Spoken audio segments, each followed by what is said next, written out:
Yeah, know what I'm talking about. Your love for me. Anybody know about your grace is amazing. Yes, it is. He's done so much for me. And your mercy. The whole wide world means to me. Your grace is amazing. I once was lost, but now I'm found. I was blind. I was blind, but now I see. You could have left me. Yes. I'm very, very, very, very glad about it. And I want to tell you how much I love you. Lord, I adore you. And I trust you. And even when I'm crazy, Lord, there you are for me. Without your mercy. Can somebody testify and say, amazing, your love for me, God, in my life. There you are again and again. Your grace is amazing. No other love for me. What it means to me.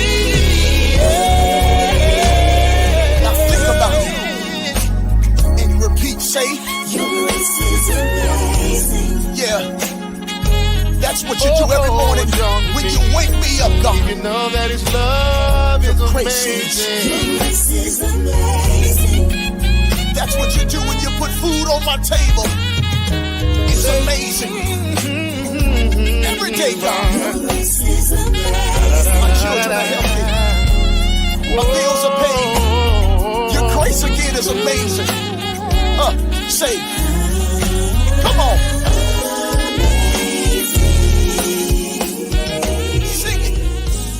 Everybody on the street, you can say, your grace is amazing, even in the church.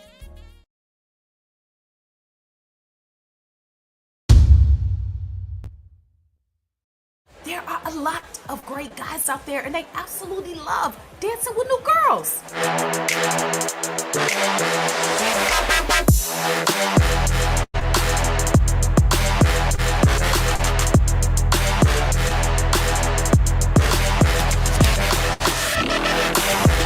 Here, give her this.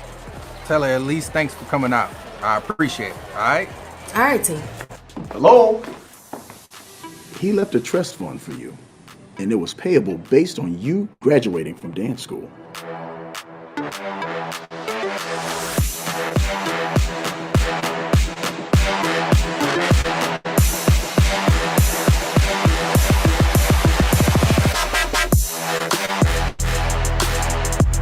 If you know something, just tell me, man. I don't want to be out here looking crazy. I would tell you if I knew something.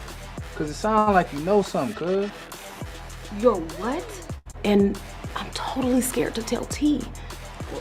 Well, why are you afraid to tell him? You think he'll have you killed or something?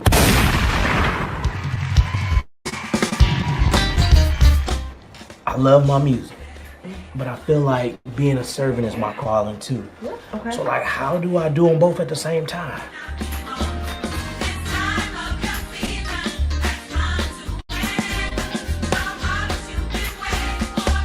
Oh, that man will praise the Lord.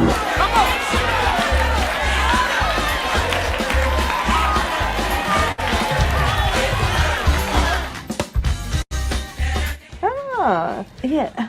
Seems you and my brother been spending quite a bit of time together. Oh, he's just helping with the music. Oh, just helping with the music. Sir, listen, can you please tell him that Audi is here? No one gets Do you know any other word to say? Yeah. You do audio?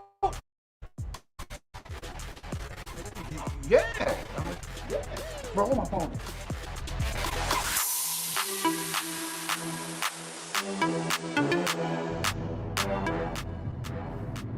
T! What? What do you mean what? You've been acting weird and crazy and fidgeting and... I want you to be my wife.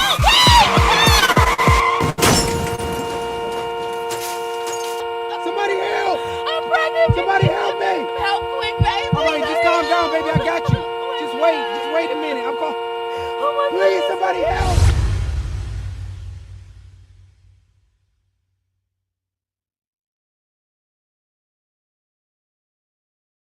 Psalms Group Studios would like to congratulate Pam Pruitt on her newest single release, He Keeps On Blessing Me.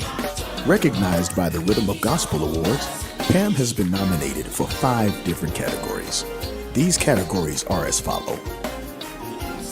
Category number 7, Producer of the Year, produced by Ryan Rutley. Category number 9, Traditional Song of the Year. Category number 36, Rhythm of Gospel Artist of the Year. Category number 50, Contemporary Female Vocalist of the Year. And category number 51, Traditional Female Vocalist of the Year. Vote now by going to therhythmofgospelawards.com and vote for Pam Pruitt, He Keeps On Blessing Me.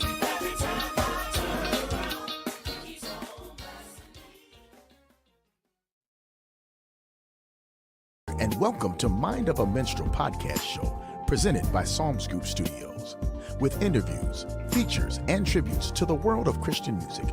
Join us tonight at 9 p.m. live on our YouTube station, Psalms Group TV. Join us tonight as we pay tribute and honor the life of Reverend Dr. Martin Luther King Jr. As a father, husband, minister, and civil rights activist. He's well known for his speech, I Have a Dream. Tune in tonight, live on YouTube, Psalms Group TV.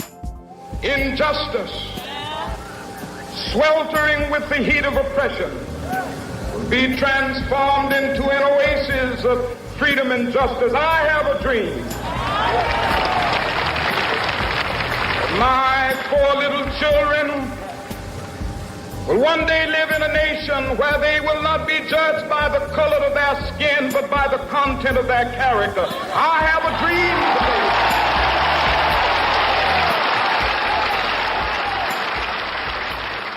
I have a dream that one day. What happened is that some of our philosophers got off base. And one of the great problems of history is that the concepts of love and power have usually been contrasted as opposites, polar opposites.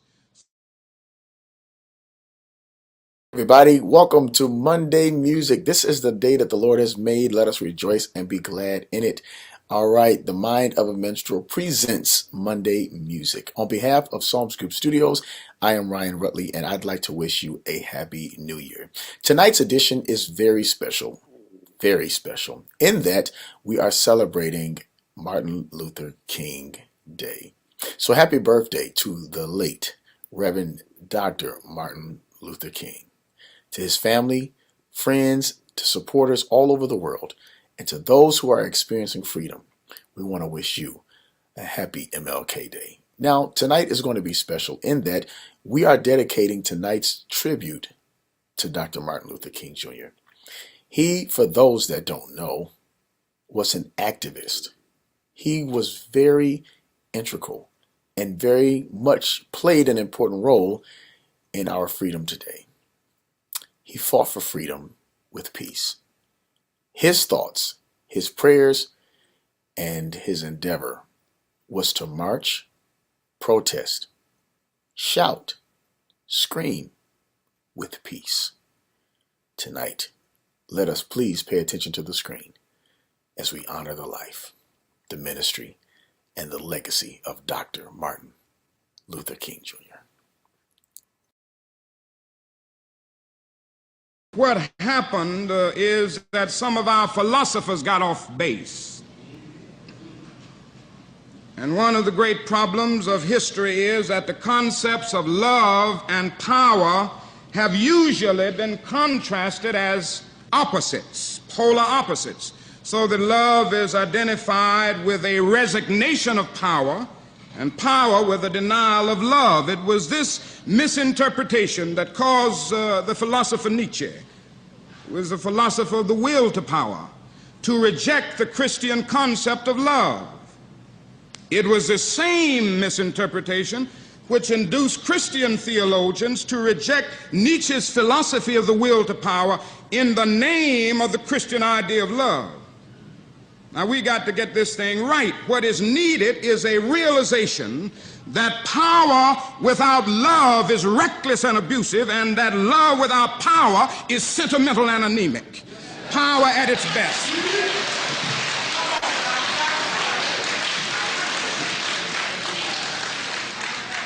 Power at its best is love, implementing the demands of justice, and justice at its best is love correcting everything that stands against love.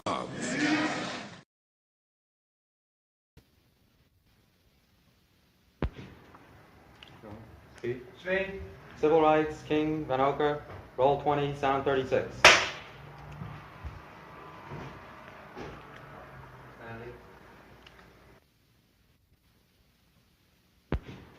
Dr. King, this church is as good a place as any to go back over your commitment to the civil rights movement.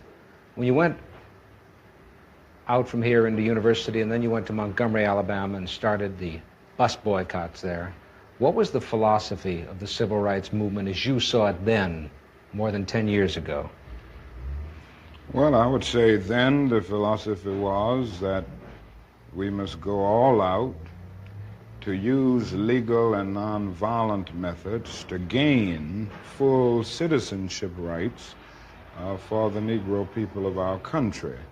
Of course, that particular struggle and that philosophy centered on breaking down all of the barriers of legal segregation. So I would say that in that period, the basic thrust for the gaining of citizenship rights for Negroes was to end the humiliation surrounding the whole system of legal segregation. Dr. King, was there something peculiar to the place where you started and the kind of people you attracted? I mean by that, there was a strong attachment on the part of your parishioners in Montgomery to the church. They were older people, weren't they? Yes, I would say by and large they were older people who participated in the boycott because they were the ones using the bus more than anybody else. And Montgomery was a community predominantly church-centered, so that it was very easy to get to the vast majority of Negroes because they were in some way connected with a church in the community. Was there, in addition to your commitment to the idea of nonviolence, wasn't it also the only thing you could do, the white community having the monopoly on violence, that if you had tried violence, they would have met it with violence? It was the only device open to you, wasn't it? Well, I'll put it another way, that morally, I was led to nonviolence because I felt that it was the best moral way to deal with the problem. We were seeking to establish a just society.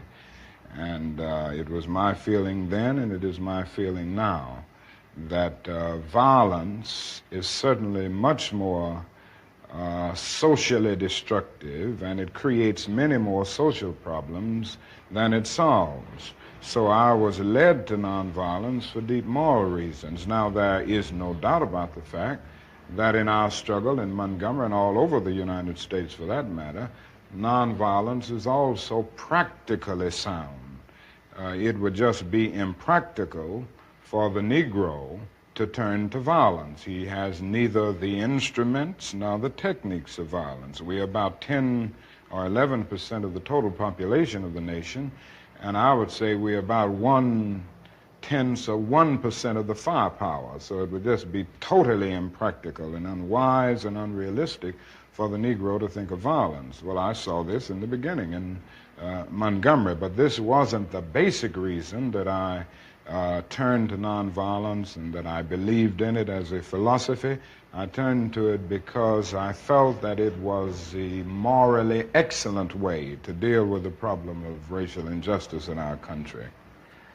Is there something about nonviolence that made it, and I use that in the past tense, that made it more useful among Southern Negroes than the ghetto Negroes of the North?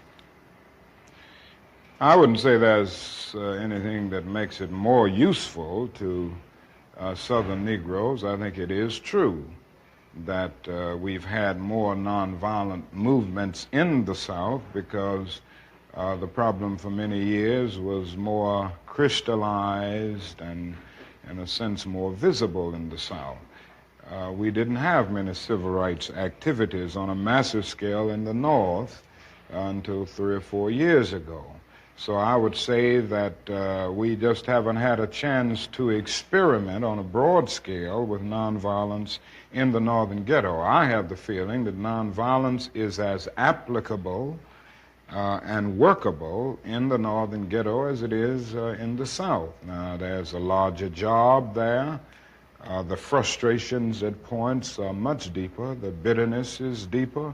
And I think that's because in the South we can see pockets of progress here and there. We've really made some strides that are very visible, and every Southern Negro knows that he can do things today that he couldn't do 4 or 5 years ago. Wherein in the North, the Negro sees only retrogress, and he doesn't find it as easy to get his vision centered on his target, the target of opposition, as he does in the South.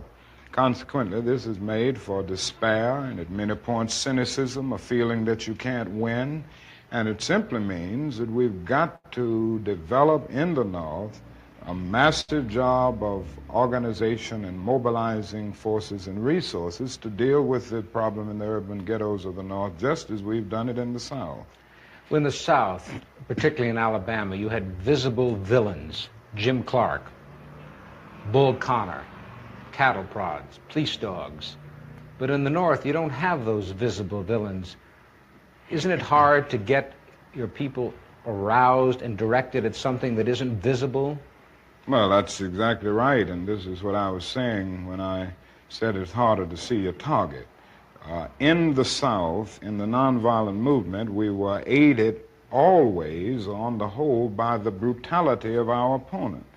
It isn't the same way in the North. The other thing is that you don't have legal segregation in the North as you do in the South. So it is much more difficult to get people to see exactly what you're doing, but it isn't an impossible job.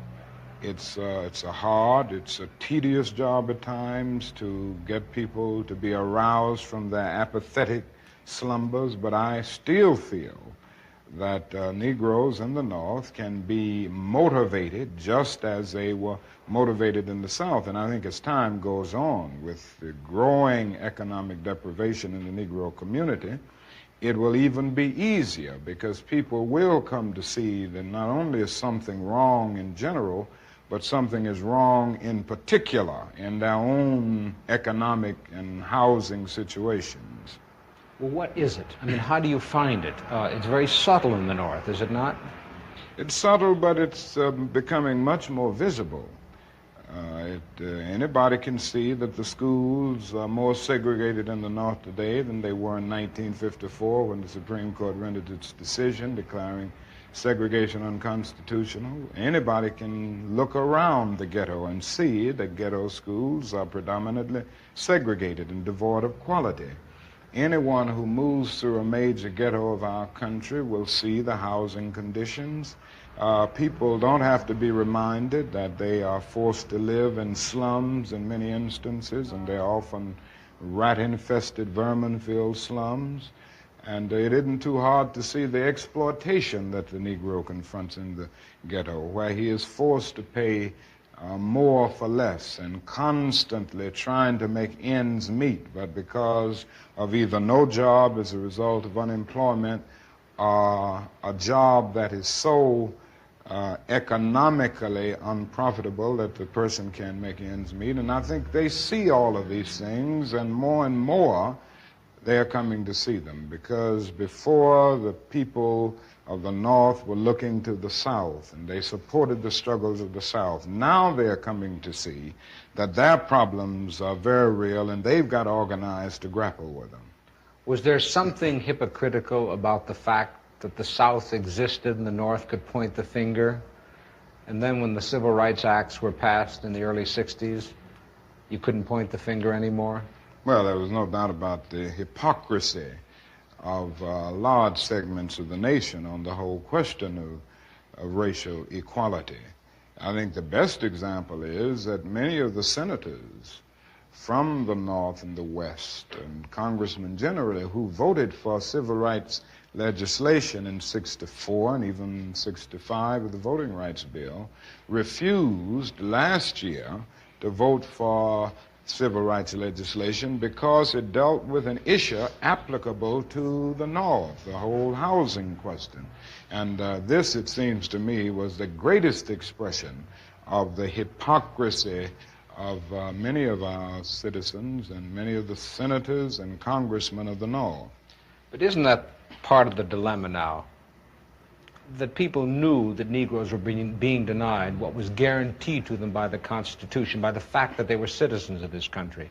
Then when they were given those rights, do you feel the white community said, well, we've given them all that we have, now it's up to them? Well, I think the dilemma is much deeper, and I think one during this period of transition has to be very honest with America. And honesty impels me to admit that America has broad racist elements still alive. Racism is still existing in American society in many areas of the society, North and South.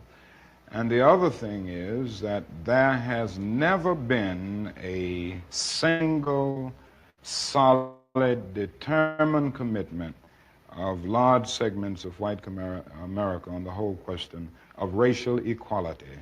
I think we have to see that vacillation has always existed, ambivalence has always existed, and this to me is the so-called white backlash. It's merely a new name for an old phenomenon. I see the white backlash as a continuation of the same ambivalence and vacillation of white America on the whole question of racial justice that has existed since the founding of our nation. I think the other thing that we must see at this time is that many of the people who supported us in Selma, in Birmingham, were really outraged about the extremist behavior toward Negroes. But they were not at that moment, and they are not now, committed to genuine equality for Negroes. It's much easier to integrate a lunch counter than it is to guarantee an annual income, for instance, to get rid of poverty for Negroes and all poor people. It's much easier to integrate a bus than it is to make genuine integration a reality and quality education a reality in our schools. It's much easier to integrate even a public park than it is to get rid of slums. And I think we are in a new era, a new phase of the struggle, where we have moved from a struggle for decency, which characterized our struggle for 10 or 12 years, to a struggle for genuine equality.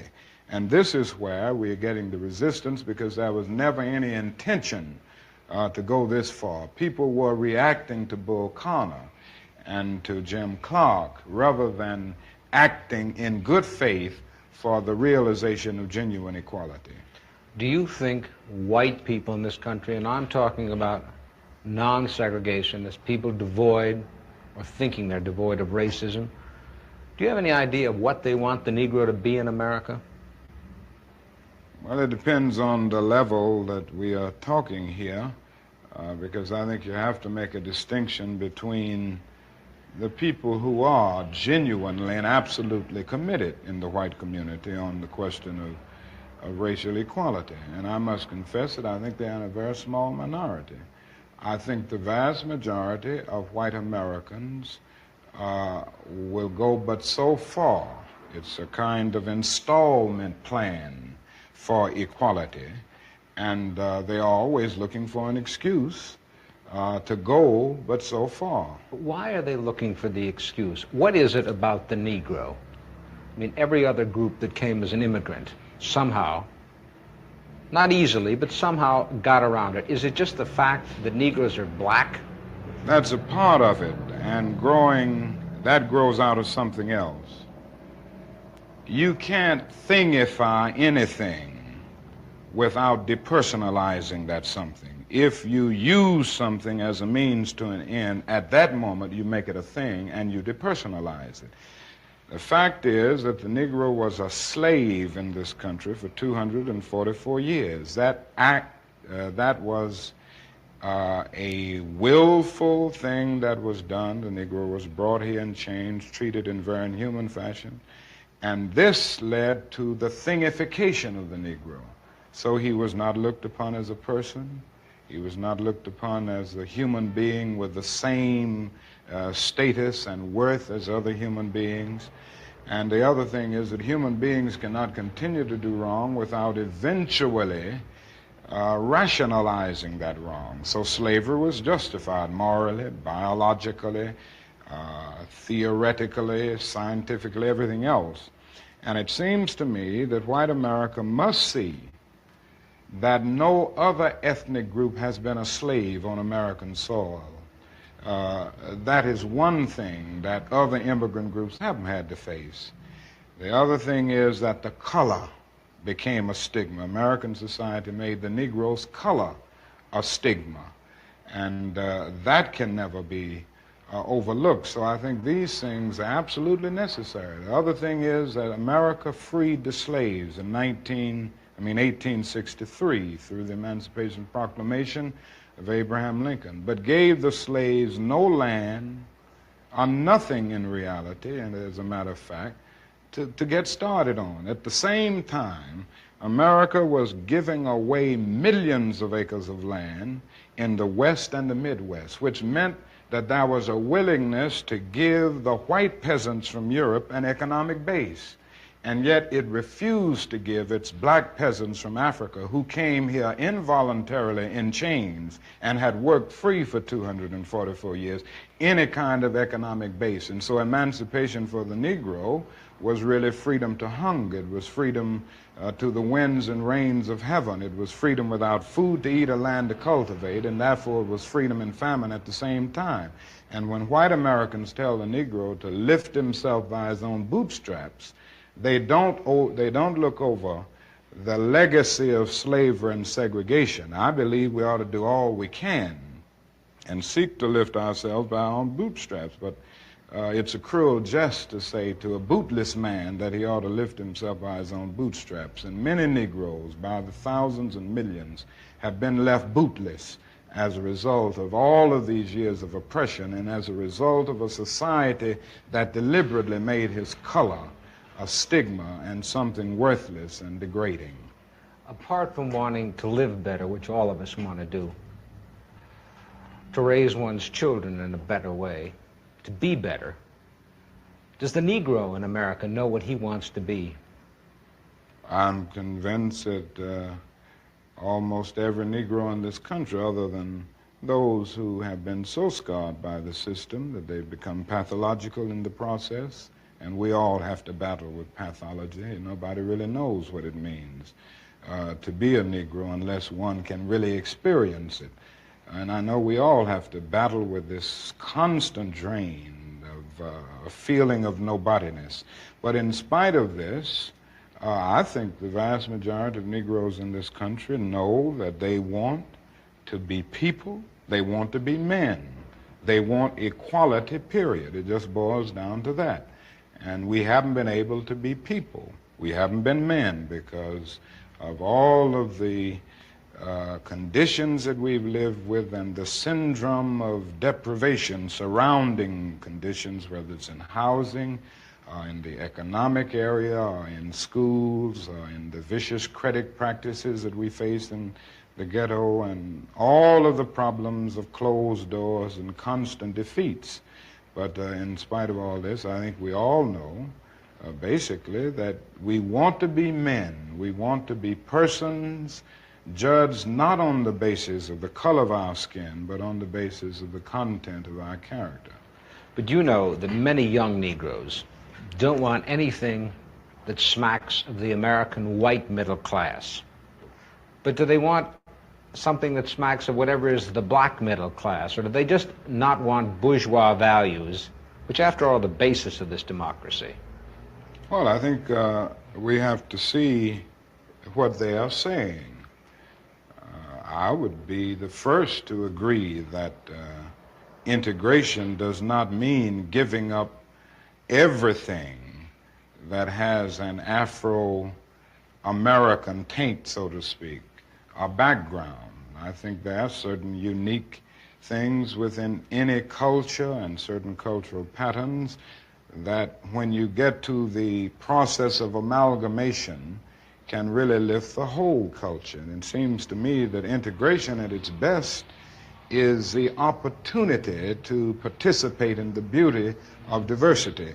I think the other thing that we've got to see is that these young people are saying that there must be a revolution of values in our country. As Jimmy Baldwin said on one occasion, what advantage is there in being integrated into a burning house? And I feel that there is a need for a revolution of values in America, because some of the values that presently exist are certainly out of line with the values and the idealistic structure that brought our nation into being. Unfortunately, we haven't been true to these ideals, and many of the values of so-called white middle-class society are values that need to be reviewed and re-evaluated, and in a real sense, they need to be changed. So I think the young people in the Negro community who are raising these questions are raising some very profound questions about our total society. In other words, they are saying that there must be a restructuring of the architecture of our society where values are concerned. And with this, I would agree with. So in the quest for integration, I think we can offer our whole nation something, because there are three evils in our nation. It's not only racism, but economic exploitation of poverty would be one, and then militarism. And I think in a sense, and in a very real sense, these three are tied inextricably together, and we aren't going to get rid of one without getting rid of the other. When you stood on the Lincoln Memorial that day in August, '63, and you said, "I had a dream," did that dream envision that you could see a war in Asia preventing the federal government doing for the Negroes, preventing the society doing for the Negroes that which you think had to be done? No, I didn't envision that then. I must confess that that period was a great period of hope for me. And I'm sure for many others all across the nation, many of the Negroes who had about lost hope, saw a solid decade of progress in the South. And in 1954, which was, 64, 1963, 9 years after the Supreme Court's decision to be in the March on Washington, meant a great deal. It was a high moment, a great watershed moment. But I must confess that that dream that I had that day has at many points turned into a nightmare. Now, I'm not one to lose hope. I keep on hoping. I still have faith in the future. But I've had to analyze many things over the last few years, and I would say over the last few months. I've gone through a lot of soul-searching and agonizing moments, and I've come to see that we have many more difficult days ahead, and some of the old optimism was a little superficial, and now it must be tempered with a solid realism. And I think the realistic fact is that we still have a long, long way to go, and that we are involved in a war on Asian soil, which, if not checked and stopped, can poison the very soul of our nation. Dr. King, even if there had not been a war in Asia, would you still not have had this nightmare insofar as the Negro movement for equality then touched on two things that the white community holds sacred: their children and their property? Oh, I have no doubt that we would have encountered great difficulties, great problems of resistance if the war had not been in existence. So that I'm not going to say that all of our problems will be solved if the war in Vietnam is ended. But I do say that the war makes it infinitely more difficult to deal with these problems. When a nation becomes obsessed with the guns of war, it loses its social perspective, and programs of social uplift suffer. This is just a fact of history, so that we do face many more difficulties as a result of the war. It's much more difficult to really arouse a conscience during a time of war. I noticed the other day, some weeks ago, a Negro was shot down in Chicago, and it was a clear case of police brutality. That was on page 30 of the paper, but on page 1 at the top was 780 Viet Cong killed. That is something about a war like this that makes people insensitive. It dulls the conscience. It strengthens the forces of reaction, and it brings into being bitterness and hatred and violence. And it strengthened the military-industrial complex of our country, and it's made our job much more difficult, because I think we can go along with some programs, if we didn't have this war on our hands, that would cause people to adjust to new developments, just as they did in the South. They said they'd never ride the bus with us, blood would flow in the streets, they wouldn't go to school, and all of these things. But when people came to see that they had to do it because the law insisted, they finally adjusted. And I think white people all over this country will adjust once the nation makes it clear that in schools, in housing, we've got to learn to live together as brothers. I think the biggest problem now is that we got our gains over the last 12 years at bargain rate, so to speak. It didn't cost the nation anything. In fact, it helped the economic side of the nation to integrate lunch counters and public accommodations.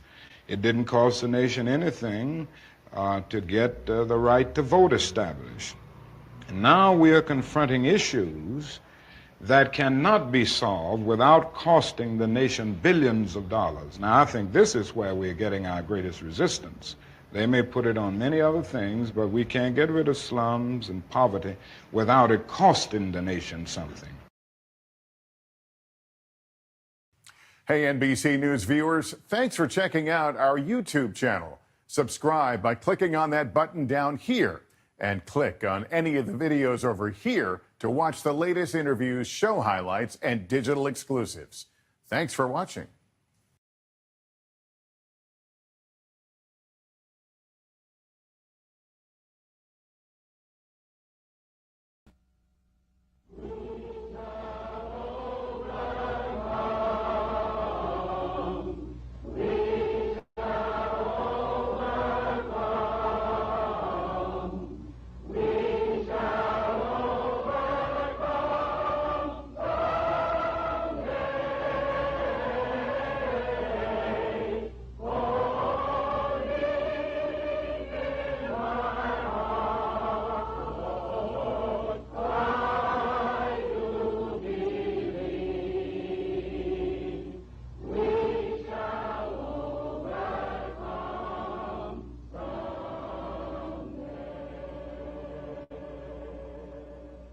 At this time, I have the honor to present to you the moral leader of our nation. I have the pleasure to present to you Dr. Martin Luther King, Jr.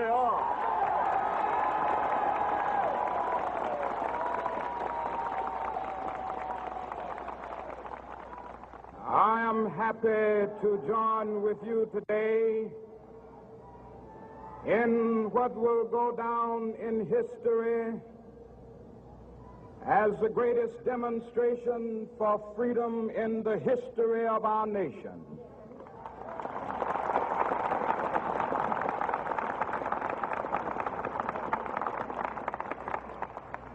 Five score years ago, a great American in whose symbolic shadow we stand today signed the Emancipation Proclamation. This momentous decree came as a great beacon light of hope to millions of Negro slaves who had been seared in the flames of withering injustice. It came as a joyous daybreak to end the long night of their captivity. But 100 years later, the Negro still is not free. 100 years later, the life of the Negro is still sadly crippled by the manacles of segregation and the chains of discrimination. 100 years later, the Negro lives on a lonely island of poverty in the midst of a vast ocean of material prosperity. 100 years later, the Negro is still languished in the corners of American society and finds himself in exile in his own land. And so we've come here today to dramatize a shameful condition. In a sense, we've come to our nation's capital to cash a check. When the architects of our republic wrote the magnificent words of the Constitution and the Declaration of Independence, they were signing a promissory note to which every American was to fall heir. This note was a promise that all men, yes, black men as well as white men, would be guaranteed the unalienable rights of life, liberty, and the pursuit of happiness. It is obvious today that America has defaulted on this promissory note insofar as her citizens of color are concerned. Instead of honoring this sacred obligation, America has given the Negro people a bad check, a check which has come back marked insufficient funds.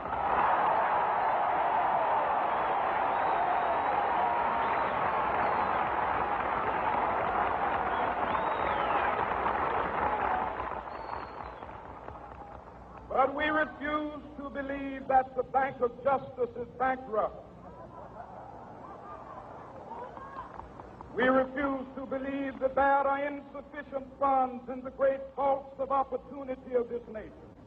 So we've come to cash this check, a check that will give us upon demand the riches of freedom and the security of justice.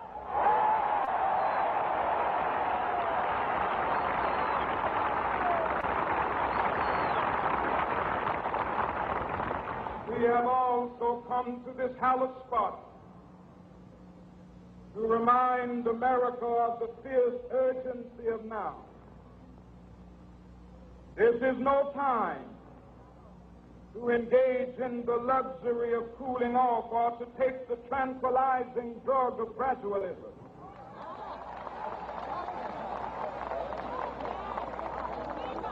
Now is the time to make real the promises of democracy.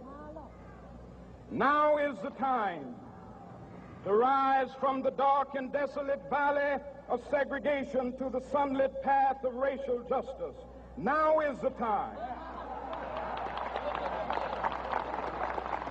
to lift our nation from the quicksands of racial injustice to the solid rock of brotherhood. Now is the time to make justice a reality for all of God's children.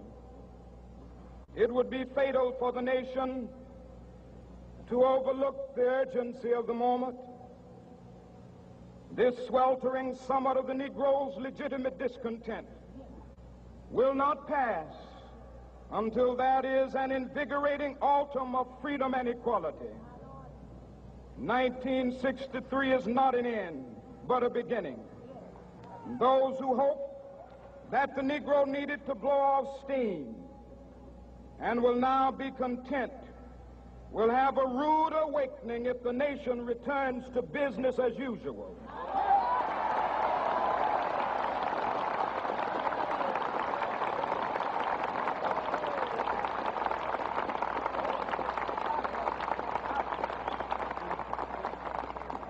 There will be neither rest nor tranquility in America until the Negro is granted his citizenship rights. The whirlwinds of revolt will continue to shake the foundations of our nation until the bright day of justice emerges. But that is something that I must say to my people who stand on the one threshold which leads into the palace of justice. In the process of gaining our rightful place, we must not be guilty of wrongful deeds. Let us not seek to satisfy our thirst for freedom by drinking from the cup of bitterness and hatred.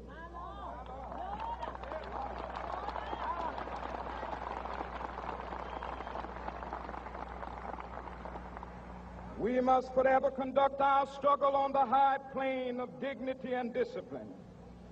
We must not allow our creative protests to degenerate into physical violence. Again and again, we must rise to the majestic heights of meeting physical force with soul force. The marvelous new militancy which has engulfed the Negro community must not lead us to a distrust of all white people. For many of our white brothers, as evidenced by their presence here today, have come to realize that their destiny is tied up with our destiny.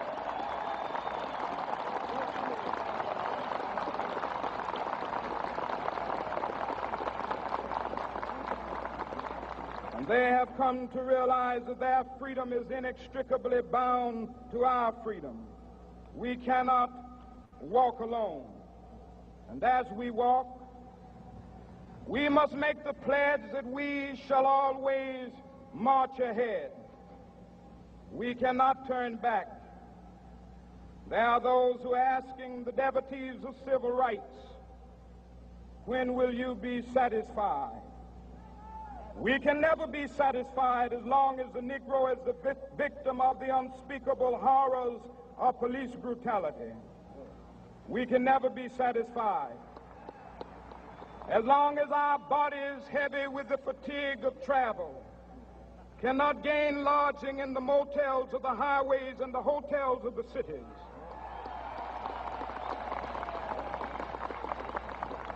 We cannot be satisfied as long as the Negro's basic mobility is from a smaller ghetto to a larger one.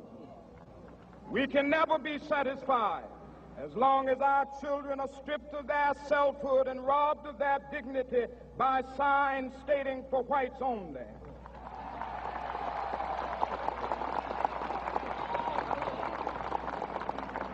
We cannot be satisfied as long as a Negro in Mississippi cannot vote and a Negro in New York believes he has nothing for which to vote.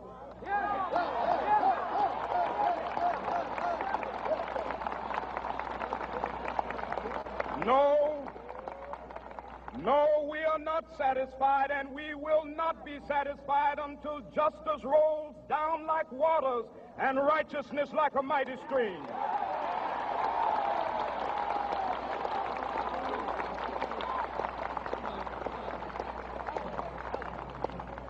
I am not unmindful that some of you have come here out of great trials and tribulations. Some of you have come fresh from narrow jail cells. Some of you have come from areas where your quest for freedom left you battered by the storms of persecution and staggered by the winds of police brutality. You have been the veterans of creative suffering. Continue to work with the faith that unearned suffering is redemptive. Go back to Mississippi. Go back to Alabama. Go back to South Carolina. Go back to Georgia. Go back to Louisiana. Go back to the slums and ghettos of our northern cities. Knowing that somehow this situation can and will be changed. Let us not wallow in the valley of despair. I say to you today, my friend,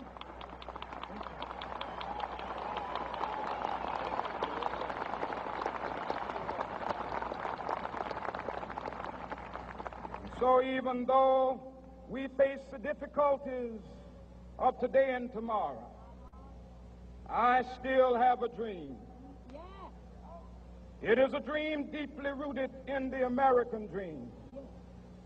I have a dream that one day this nation will rise up and live out the true meaning of its creed. We hold these truths to be self-evident, that all men are created equal.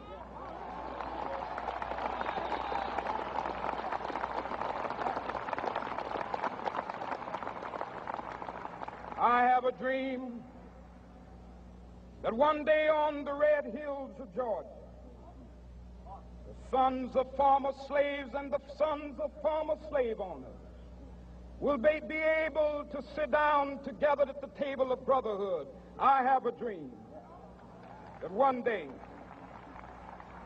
even the state of Mississippi, a state sweltering with the heat of injustice, sweltering with the heat of oppression, will be transformed into an oasis of freedom and justice. I have a dream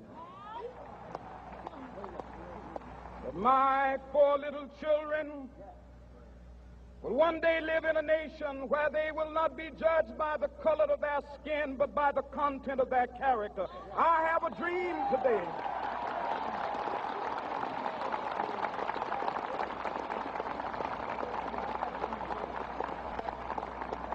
I have a dream that one day down in Alabama, with its vicious racists, with its governor having his lips dripping with the words of interposition and nullification, one day right there in Alabama, little black boys and black girls will be able to join hands with little white boys and white girls as sisters and brothers. I have a dream today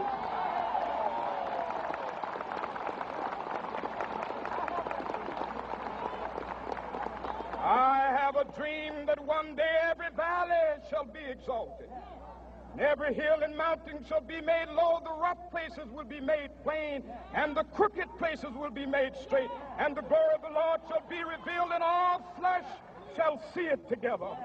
This is our hope. This is a faith that I go back to the South with. With this faith, we will be able to hew out of the mountain of despair a stone of hope. With this faith, we will be able to transform the jangling discords of our nation into a beautiful symphony of brotherhood.